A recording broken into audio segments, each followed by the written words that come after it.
Monsieur Rémi Féraud, président du groupe Paris en commun. Merci Madame la maire, Monsieur le représentant du préfet de police, chers collègues. L'examen de ce budget supplémentaire, il intervient dans une période extraordinaire, au sens premier du terme, vu la situation politique du pays, et nous devons en tenir compte. Et c'est aussi parce que l'avenir est incertain que nous présentons de ce fait un budget supplémentaire qui est réaliste, sans reculer sur nos engagements, comme nous l'avions fait lors des années Covid, et dont la qualité, l'une des qualités et non des moindres au regard de la situation, est de tracer des perspectives et de donner de la visibilité. À Paris, nous ne naviguons pas à vue et nous tenons le cap, celui d'une ville résiliente, écologique, solidaire, comme l'atteste encore une fois ce budget supplémentaire, qui n'est donc pas un nouveau budget, mais un ajustement en cours d'année. Pour nous, plus que jamais, c'est le service public municipal qui contribue à réduire les inégalités et qui reste donc au cœur de nos préoccupations et de nos priorités budgétaires. La situation économique du pays est mauvaise, c'est vrai, et il est fort probable qu'elle ne s'améliore pas dans les prochains mois. Nous avons vu le déficit de l'État, qu'on nous avait annoncé en dessous de 5%, c'est déjà assez élevé, et qui a explosé pour finalement atteindre 5,5% du PIB, avec une dette à plus de 110% du PIB, 3 100 milliards d'euros, qui a fait de la France un des pays les plus endettés de la zone européenne. Voilà le bilan du gouvernement. À cela s'ajoute l'annonce de l'ouverture d'une procédure de sanctions pour déficit public excessif de la part de la Commission européenne, et notre inquiétude est grande, que ce soit les collectivités locales qui en fassent les frais lorsqu'il faudra faire des choix budgétaires nationaux. Parallèlement à cette situation, et ce n'est peut-être pas sans relation avec les résultats électoraux d'hier, une relation abîmée, un lien délité, une condescendance aussi et une incompréhension durable installée entre l'État et les collectivités territoriales. Il nous faut réparer cette relation dégradée. Jamais aux yeux de l'État, les collectivités n'ont été considérées comme des partenaires, mais toujours comme des exécutants, comme des empêcheurs de tourner en rond. Nous considérons que si les collectivités ont besoin de l'État, la France a besoin de ces collectivités, de collectivités autonomes dans un pays décentralisé. Un pouvoir centralisateur, jacobin, qui soutient peu ces collectivités, qui ne les considère pas, qui a marqué tant de mépris pour Paris. Une dotation globale de fonctionnement de 0 € pour notre ville, une péréquation toujours croissante au profit d'autres collectivités, des dépenses sociales non compensées. Voilà ce à quoi nous avons eu droit toutes les dernières années, qui se poursuit et dont nous devons tenir compte pour réaliser ce budget supplémentaire. Et le pire, c'est que cela n'est peut-être pas terminé si la tentation existe chez certains d'aller encore plus loin dans la mise à contribution des collectivités. D'ailleurs, à la mi-mai, au moment d'évoquer le dérapage des finances publiques nationales, le président de la République lui-même avait affirmé que tout était dû aux dépenses imprévues des collectivités locales, qu'il n'y avait que les collectivités locales qui avaient effectué un dérapage financier. L'Association des maires de France, des départements, des régions ont dit ce qu'il en était en réalité. Il s'agissait déjà d'une tentative de détournement de l'opinion publique par le président de la République pour occulter sa responsabilité sur la dégradation des comptes publics du pays. Les collectivités locales ont pourtant à Paris comme ailleurs déjà très largement contribué, puisque la suppression des impôts locaux décidée par le gouvernement est mal compensée dans la durée, mais aussi la baisse de la dotation globale de fonctionnement, tout cela se monte à 70 milliards d'euros cumulés depuis 10 ans pour l'ensemble des collectivités. Nous avons donc déjà considérablement participé à l'effort financier et disons-le, les collectivités, dont Paris, ne peuvent être mis davantage à contribution pour résorber un dérapage budgétaire qui est de la seule et unique responsabilité des gouvernements sortants. Et la réalité est parfois cruelle et rattrape ceux qui avaient des jugements bien définitifs il y a quelques années ou quelques mois.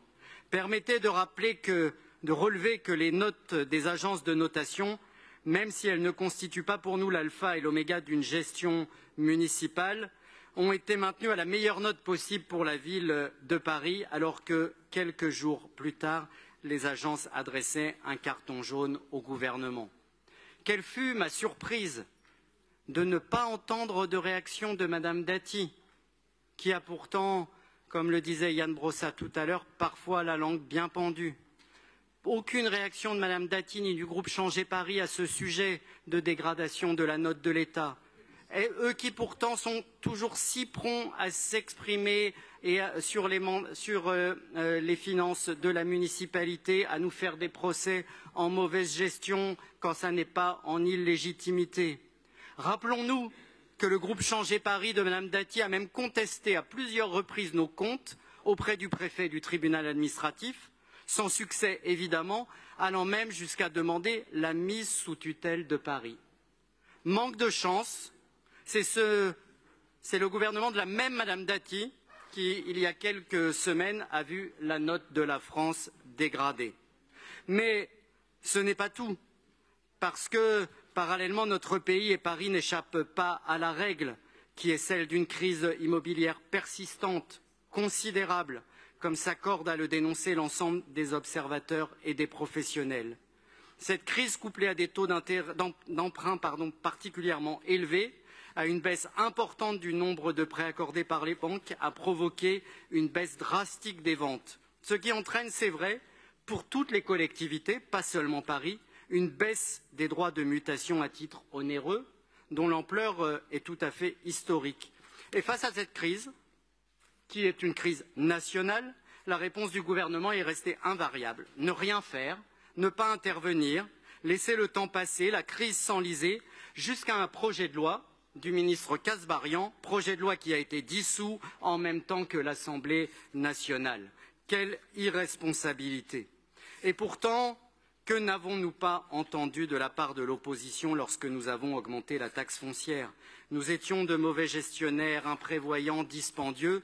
Redisons-le ici, au regard de la baisse prévisible des DMTO, de l'inaction de l'État, de son sacrifice des collectivités, nous avons agi en responsabilité dans un principe de saine gestion et heureusement que nous l'avons fait. Alors, quelle n'est pas non plus la surprise quand on voit aujourd'hui un certain nombre de grandes villes françaises augmenter leurs taxes foncières, mais l'année dernière, et puis continuer à le faire cette année, des villes comme Nice, comme Saint-Étienne, comme Meaux, qui, à ma connaissance, ne sont pas dirigées par la gauche et les écologistes, mais bien au contraire par la droite, qu'elle soit macroniste ou pas. Et ce qui serait inconséquent à Paris ne l'est visiblement pas aux yeux de la droite parisienne dès qu'on passe le périphérique, puisqu'on ne l'entend pas. Quelle mauvaise foi! L'histoire montre que nous avons eu raison d'anticiper une hausse absolument incontournable. Nous ne sommes pas des démagogues, nous parlons vrai et en matière budgétaire, nous assumons qu'il faut des recettes pour financer les dépenses qui sont indispensables à la cohésion sociale et à l'investissement. Notre budget supplémentaire est donc en cohérence avec nos priorités, la solidarité et l'environnement, avec l'inscription en dépenses de fonctionnement de 20 millions d'euros supplémentaires pour l'hébergement et l'aide sociale à l'enfance, 8 millions pour l'hébergement d'urgence, 6,5 millions pour les personnes en situation de handicap, 6 millions pour la prestation de compensation du handicap ou encore 6 millions pour l'allocation personnalisée d'autonomie. Côté dépenses d'investissement, je me réjouis de l'inscription de 4 millions d'euros pour la mise en accessibilité des lignes de bus et de 2,4 millions pour la maison des réfugiés dans le 19e et de 2 millions pour l'accessibilité des écoles. Enfin, l'exécutif municipal prévoit une augmentation des dépenses d'investissement de 55 millions, dont la moitié au titre du prolongement du RER Éole et 21 millions au titre de la prolongation de la ligne 3B du tramway. Heureusement que nous sommes là, parce que nous avons, nous, le sens de l'intérêt général et le sens des responsabilités. C'est Paris qui contribuera une fois encore au financement d'Éole, alors que le fameux accord entre Valérie Pécresse et Clément Beaune, passé sans concertation, nous a déjà pris, excusez du peu, 300 millions d'euros pour financer Île-de-France Mobilité, tout en augmentant le pass Navigo à 86 €. Car oui, il faut bien pallier la mauvaise gestion, l'imprévoyance, les surcoûts de la région Île-de-France, d'Île-de-France Mobilité, et aussi, surtout, des gouvernements Macron et sauver Île-de-France Mobilités de la faillite. Encore une fois, Paris sera très largement mis à contribution. Heureusement que nous ne demandons pas même un merci, puisque nous ne le recevons jamais. En résumé, ce budget supplémentaire est à l'image de ce que nous sommes dans la majorité municipale, tournés vers l'écologie et la solidarité, agissant en responsabilité, et une solidarité qui s'exerce, je crois qu'il est utile de le rappeler en cette période, envers tous les Parisiens, sans distinction d'origine ni de nationalité, parce que oui, à Paris, nous avons une tradition d'accueil et d'égalité dont nous sommes fiers et que nous avons à cœur de poursuivre. Je vous remercie. Merci beaucoup, Monsieur le Président.